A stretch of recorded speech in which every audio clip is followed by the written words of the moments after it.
Продължаваме с темата на легитимните представители в Националното представителство на студентските съвети. При мен вече са двама студенти, Алексей Недялков и Ангел Ранчински, с които ще си поговорим за една искова молба, която те са пуснали до Софийския районен съд срещу настоящия председател на Националното представителство на студентските съвети Ангел Георгиев. Нека само я покажем на зрителите. Да започнем от там. Защо смятате, че господин Георгиев е нелегитимен? Към вас, може би, Алексей, тъй като вие сте ищец. Защото той вече прекалено много мандати се задържа на едно място и според мен това е неправилно и това трябва да бъде спряно по някакъв начин. Това е общо казано. Всъщност, Ангел Георгиев колко време е на този пост председател на Националното представителство на студентските съвети? Той не е ли вече над 30 години? Ами, той е над 30 години, но това не е разковничето. Разковничето е там не колко мандата си председател, а колко години си в управленските органи на организацията. Той има вече над 7 години в управленските органи. Бил е член на изпълнителен съвет, след това заместник-председател, вече 2 години и 3 месеца председател и се кандидатира за още един мандат, което според нас е недопустимо и ние затова сме сезирали уважаемия съд, вече като инстанция последна, която може да има дума по този въпрос, да каже дали е възможно и ако е възможно, няма проблем. Ако не е възможно, вече да предприеме съответните мерки. Вие на практика протестирате срещу това вкореняване на определени хора в институцията НПСС и като цяло в студентските организации. Да, защото Законът за висше образование позволява студентски съвет да бъдеш 2 по 2 години да представляваш своите колеги, когато си легитимно избран на общо университетски избори. А в случай националното представителство с вътрешния си правилник, който ние твърдиме, че не може да е по-силен от закона и би трябвало да бъде урегулиран, разрешава колкото искаш години и така на практика се получава един студент, след това магистър, след това докторант, който вече отдавна не е член на студентски съвет, да представлява нас всичките, което ние смятаме за абсолютно неправилно. Тоест, искате да се въведе мандатност. Абсолютно. В НПСС. Ние след малко ще включим народния представител от политическа партия Атака Гален Монев по темата, тъй като той подготвя един законопроект с тази цел да се въведе мандатност в НПСС, тъй като е логично, все пак има в студентските съвети, нали така? С какво представителство са университетите в НПСС? Ами по закон равно ли е? Абсолютно. По закон всичките университети са абсолютно равни с право на един глас. Човек, който представлява председателя по закон или делегиран представител на студентския съвет. 51 висши училища, 51 представителя. Има още нещо, което е много важна подробност в закона. Пише, че НПСС се финансира с 10% от бюджета на студентските съвети. Това обаче не влияе правото на глас. Но в правилника на НПС е записано, че който не преведе членския си внос, няма право да гласува. Това също е абсолютно... Ако ви разбирам правилно, 10% да речем от бюджета на Софийския университет. Да. Добре, обаче това не прави ли по някакъв начин неравнопоставеност между университетите, тъй като бюджета на някои университети е много по-голям, отколкото на други? Принципно е неравнопоставено, но сега действащ закон е така. Когато е приеман 2000-та година в този му вид НПСС е останало така. Можем и там да променяме. Да, принципно е неравнопоставено. Но все пак закона за сега изравнява всички университети и всички студенти са еднакви. Въпросът е, че НПСС ние твърдиме, че няма такова правомощие да те ограничат, ако не си внесъл членския внос, защото няма императивна норма в закона, която да казва, щом не си внесъл, нямаш право. Имаш право, щом си студент и щом си университет. Какво е мнението на другите студенти? Подкрепят ли тази жалба? Колегата е бил на такава среща. То е за тях, за всички нас като цяло. Тоест да разбираме, че я подкрепят. Какво казват по принцип? Каква е тяхната теза по този въпрос? Същото като нашата, смисъл. Препокриват се нещата. Добре, тогава малко повече да си поговорим за самото НПСС. Каква е функцията и каква би следвало да бъде функцията в по-идеалистичен вариант? Тя функцията на Националното представителство съвет е доста идеалистична в закона. Тя е национален орган, изразяващ интересите на всички студенти, докторанти и курсанти в Република България. То е описано много добре. Но просто те са тия пожелателни норми 4-5 члена, от които виждате какви проблеми могат да настанат след това. Те са орган, който наистина е единствен и законен, който представлява нас всички студенти и докторанти. Ние сме над 280 хиляди. То ред на мисли искам да кажа, че по тази искова молба може да се присъедини всеки един студент и докторант в България, защото той е представляван от тази организация и е заинтересован от изхода на това дело. Ние го обяснихме на една среща в сряда в Софийския университет на повечето председатели на студентски съвет. Те казаха, да, ще ви подкрепиме, и ще намерим хора и ние включително, които в процеса на исковата молба, когато в съда вече се развие процесуалното представителство, да се включат наши колеги, защото това е единствения път. Не, че не можем с двама ищци. Съдът ще отсъди обективно, надяваме се, и с двама и с един, знаете, дали един или 10 с един предмет на делото, съдът трябва да отсъди да бъде обективен и в двата случая. Но ние, ако нашите студенти най-накрая, защото има много хора, които знаят, че МПС е неправилно и така нататък си присъединят, ще бъде наистина много по-добре, защото тогава вече покажем и задружност в някаква форма. Нека само чуем Гален Монев на телефона. Здравей! Здравей!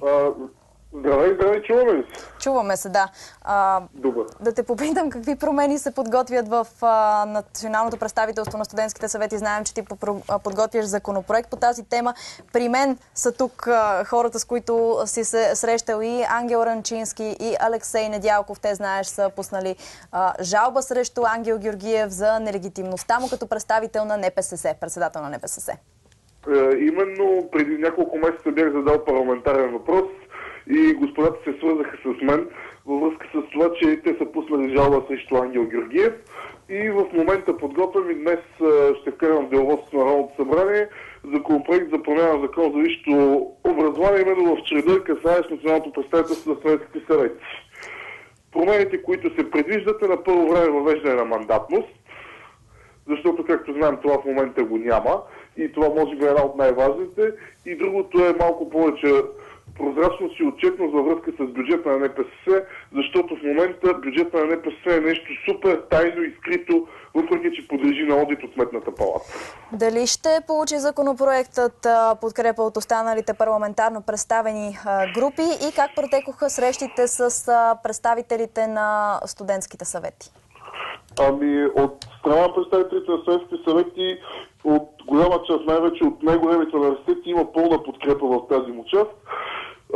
Трябва се да получи подкрепа и от останалите парламентарни групи. Има разбиране, има диалог, така че надявам се този законопроект да бъде приет от Народното събрание. Относно конкретно Ангел Георгиев, ти вероятно споделяш тезата им, след като си се захванал да правиш подобен законопроект, за неговата нелегитимност. Би ли ни разяснил малко повече защо? Категорично не може лица, които вече са далече от самите студенти, далече от студентските си съвети, далече от организациите, било то възрастово, било то по някакъв друг начин, проследявайки в системата повече от 10 години, да защитават интересите на студентите. В повечето случаи те защитават своите собствени лични интереси и това най-добре го видяхме и на миналата година, когато именно Ангел Георгиев използва ресурса на НПСС за парламентарни избори от една политическа партия. Да, това е нещо, което също искам да коментирам и с моите гости. Благодаря ти много за това включване, Гален Монев, народен представител от политическа партия Атака. Относно тази наистина инициатива тогава на така наречени на студентите, а и Ангел Георгиев включително, те се включиха в така наречената партия СЕК, ако не се лъжа. Средна европейска класа. Това не е ли в нарушение на законодателството за НПСС? Не, то е в нарушение изобщо за студентското представителство, защото по закона пише, че студентските съвети и техните ръководители трябва да са аполитични или поне да не използват положението си за постигане на политически цели. Това беше много сериозно отсъдено от нас и от нашите колеги студенти, което те направиха тогава.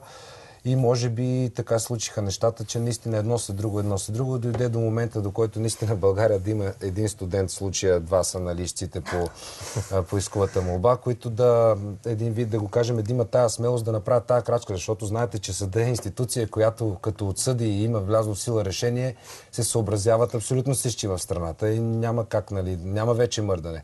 Аз се надявам, изборите между другото са утре за национално представителство. Да. Има освен Ангел Георгиев, колко са другите кандидати? Един кандидат има. Да, той е представител на Медицинския университет София. Николай Гешев се казва. Човек, който издържа за сега на критериите, за да бъде избран в тези мандати и така нататък. Въпросът е, че това, което каза Гален, беше много некоректна постъпка на всичките студентски лидери. Много председатели на студентски съвети бяха първи в листите на партията. Нормално беше поне да се откажат от или временно да напуснат. Да не изпълняват длъжността си, каквато е тя. Нещо от този род. Има председател, който единствено в България на Софийския беше в листи. Веднага подаде оставка. Това е пътя. Някакъв прецедент, очевидно. България, между За другото, пръв няма път. практика да се подава оставка за нищо. Те не са само представителите на студентските съвети, ами какви ли не, те и политиците не искат да си подават оставките, когато направят някакъв да гаф. не го Така че, политизираме, защото да, разбира ние се, сме да не го студенти, политизираме. които, Вие сте абсолютно имаме независими в позиция. случая. Да, абсолютно. Да, Ние търсим независимост. нещо, което е съвсем, не искам да се разбира грешно, защото някои хора ни казват, търсите реваншизъм. Нищо Да. подобно. Ние Ангел Георгиев го познаваме, нищо лично нямаме към него. Ние искаме просто цялата система за нас студентите промени. да се урегулира. А не, че той в момента просто той така се е паднало. Това е нещо, Вие срещали ли сте се с него? Вероятно се срещали много пъти. Да, аз го А познавам говорили ли сте лично. по въпросите относно промените в, да речем, структурата на НПСС, закона за НПСС, относно тази мандатност? Той как мисли? Това е тема табу. Аз ще ви кажа, че съм бил 2010 година избран за главен секретар. Аз съм бил човек, който е вътре. И съм първия, който исках да вкарам тези промени. Да може да се гласува без да внасяш парите и да може да бъдеш 2 по 2 години, както е студентския съвет. Въпреки че бях с голямо лоби вътре и човек на второто място след председателя, познайте дали ми се получи. Въобще дори не се коментира. Тоест да разбираме, че разговорите спират до някъде и нищо по-нататък не се случва. Другото, което искам да попитам е нещо, което каза пак Гален. Отдалечено ли е представителството на студентските съвети в лицето на неговия председател от студентите и от техните проблеми? Отдалечено. Много отдалечено. Значи в националното представителство, дори когато аз бях, се изпълняват някакви неща, които, както Гален каза, са по-скоро лични. Разкрием ви една тайна, която вие не знаете, може би. Той Гален не знае. Всеки председател, който дойде нов на национално представител на студентските съвети, бива назначен в борда на директори на студентски столови общежития. Айде, вие ми кажете сега за какво говориме. Заплатата е не по-малко от 1300 лева на месец. Знаете, то е предприятие с държавно участие. Него се разпределя от управителния съвет. Така. Колко взимат заплата. Това са някакви схеми, такива много интересни, Абсолютно, които се прокарват. аз съм го казвал на други места, но просто поради една или друга причина, не знам точно каква е причината, защо хората не искат да се знаят тия неща, но това е публична информация, която може да се види на страницата на търговския регистр. Абсолютно, тя е публична тайна, просто която очевидно се отбягва по някакъв начин. Абсолютно. Всеки един председател, затова имаме абсолютни доказателства, че щом стъпи в мандат, в случая става член на борда Той на вече директорите повлиза на в ССО. клуба, получава привилегии. Да, хубаво е. Това е хубаво да имаме представителство там. Много Със е добре сигурност. студентите, но не по този начин. Няма волеизявление на общо събрание. Поне да си го избираме ние вътре. Защото те представят някакви документи с 50 нещо друго, което там е съвсем друга тема. Нали? Могат да се фалшифицират лесно, когато зависи от 10 човека и така нататък. Сега един малко по-общ въпрос, с който да завършим, тъй като имам още около 2 минути до 9. Какви са основните проблеми като цяло, не само в НПСС, но и в студентските съвети, които искате да бъдат решени своевременно, в най-бързи срокове? И има ли такива? Да кажем Освен... представителността. Начин на избор и представителността, защото студентските съвети и националната организация не е популярна сред студентите, защото те изпълняват неща за тях, не за студентите. Това е основният момент. А как може да се популяризира? С поправка на правилниците, да има минимална квота или процент от студенти, които да гласуват, за да бъде легитимно сформиран студентския съвет. Съответно, а в момента как е? Представителство. Могат да гласуват, кандидатират се примерно 60 човека за 50 места, гласуват по 2-3 колеги и влизаш. Софийски влизат с по 3-4 гласа. От 22 000 студента представителността никога не надминава 1%, така и в НПСС.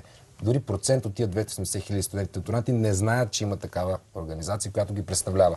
Ето това ние искаме да разберат нашите колеги. Аз да ви кажа, като бях студентка, общо взето, точно това е, че не знаеш кой точно те представлява, не знаеш за какво те представлява. Ти гласуваш някакви избори, да речем, за факултативен студентски съвет. Да, за факултетен.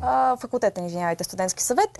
И оттам насетне изобщо не знаеш какво се случва в самата институция на студентски съвет, специално в Софийския университет. Вероятно и в други университети е. И само да добавя накрая Гален, което каза, че там е, нали, за документите. Те имат задължение да пазят документите, знаете, и по закон счетоводство 5 години и така нататък. Нито един председател не е предал архив на следващия. Гарантирам го с цялото си име и с целите си знания. А ако извадат документи от предни мандати, не искаме от съда от предните председатели да търси документи, защото там наистина по никакъв начин. Аз съм пускал и по закон за достъп до обществена информация за документи, мълчалив отказ, нищо. Оттам нищо не излиза. Това е тотално сейф, заключен, каса, край. Никой не знае навънка нищо. Ама той излиза, че тази институция е много закостеняла. Абсолютно. Тази институция просто е... Не мога да повярвам. Аз много ви благодаря за гостуването. Надявам се, след като евентуално да се надяваме бъде приета поне мандатността в Националното представителство на студентските съвети, отново да ми гостувате, за да го коментираме. Задължително или решение и да има ефект от тази жалба. За тогава става много интересно вече. Ангел Ранчински, Алексей Недялков, на легитимните представители в Националното представителство на студентските съвети и промените, които искат студентите. С това завършваме днешното издание на Добро утро, българи. От мен и от името на целия екип, успешен ден!